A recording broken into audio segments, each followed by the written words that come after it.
آنے والی ایپیسوڈ میں دیکھنے والے ہیں آپ کہ عالیہ کے سسرال کو بھی اب خبر ہو چکی ہے۔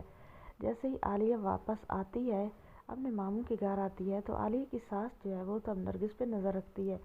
جیسے وہ نرگس پہ نظر رکھتی ہے تو وہ کیا دیکھتی ہے کہ نرگس جو ہوتی ہے وہ اس لڑکے سے بات کر رہی ہوتی ہے جس لڑکے سے پہلے وہ محبت کرتی تھی، لیکن اس لڑکے نے اسے نہیں اپنایا بلکہ اس نے آگے شادی کر لی۔ اب اس کے 2 بچے بھی ہیں تو نرگس ابھی بھی اس کے پیچھے پڑی ہے۔ نرگس ابھی بھی اسے کہتی ہے کہ وہ اسے شادی کر لے، اسے کوئی فرق نہیں پڑتا، اس کے 2 بھی بچے ہیں، اس کی بیوی ہے۔ تو اب جو ہوتی ہے نرگس کی ماں، وہ اسے سمجھانے کی کوشش کرتی ہے، وہ کہتی ہے کہ جان چھوڑ دو اس کی، تمہارا باپ بالکل نہیں مانے گا اس رشتے کے لیے کیونکہ آلریڈی وہ میرڈ ہے اور اس کے بچے بھی ہیں۔ تو نرگس جو ہوتی ہے وہ کہتی ہے کہ مجھے کوئی پتہ نہیں ہے۔ اب جب عالیہ کی ماں اس سے بات کرتی ہے، اب جب عالیہ کی ساس نرگس سے بات کرتی ہے کہ تم نے عالیہ کا گھر تو آخر خراب کر ہی دیا اور یہ تماشا سارا تمہیں کی وجہ سے بڑا تھا۔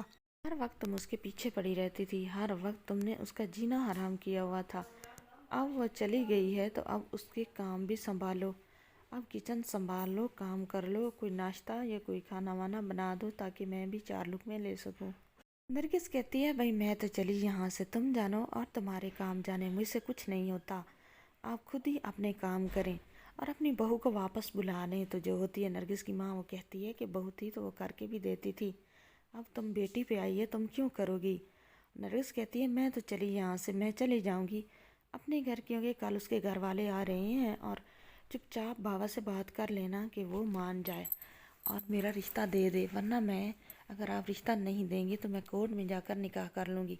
نرگس کی ماں کی آنکھیں کھل جاتی ہیں جو ہر وقت نرگس کی باتوں پر لگی رہتی ہے۔ دوسری طرف نرگس کی ماں جو ہے اب بہت زیادہ ڈر رہی ہے کہ علی جو ہے وہ خاموش ہے، حالانکہ وہ سب کچھ ہوتا یہاں پر دیکھ گیا تھا عالیہ کے ساتھ اور عالیہ کو لے کر چلا گیا تھا۔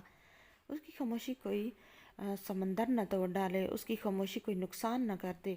تو جو ہوتی ہے نرگس وہ تو اپنی ماں کی کوئی بات نہیں سنتی۔ دوسری طرف آپ دیکھنے والے ہیں کہ جو علی ہوتا ہے وہ بھی اب بہت زیادہ ڈپریشن میں ہے۔ پہلے عالیہ کو لے کر آیا تھا تو وہ عالیہ کے سسرال کا بھی جال بند تھا، ان کے ساتھ وہ سب کچھ کرتا جس کے وہ حقدار تھے، لیکن ابھی کچھ دن کے لیے وہ پریشان ہے تو خاموش رہتا ہے۔ جب وہ گھر آتا ہے تو عالیہ کو روتا دھوتا پریشان دیکھتا ہے کیونکہ عالیہ یہاں پر سکون کے لیے آئی تھی اور اسے سکون میرب کے ساتھ ملتا تھا کیونکہ میرب اس کی مامی اس کا خیال کے ساتھ ساتھ اس کی ایج فیلو بھی ہے جو اسے ہر اچھی بات بتاتی ہے۔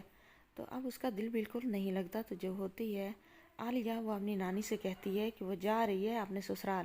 عالیہ کی نانی کہتی ہے کہ تم پاگل ہو، یہیں پر رہو۔ تو عالیہ کہتی ہے کہ اگر آپ لوگوں کو مجھ سے محبت ہوتی تو میرا مامی کے ساتھ ایسا بالکل نہ کرتے، میرا مامی نے میری ہر جگہ ساتھ دیا، مجھے سپورٹ کیا، میرا خیال رکھا ہے، اس کے بغیر اس گھر میں میرا بالکل دل نہیں لگتا۔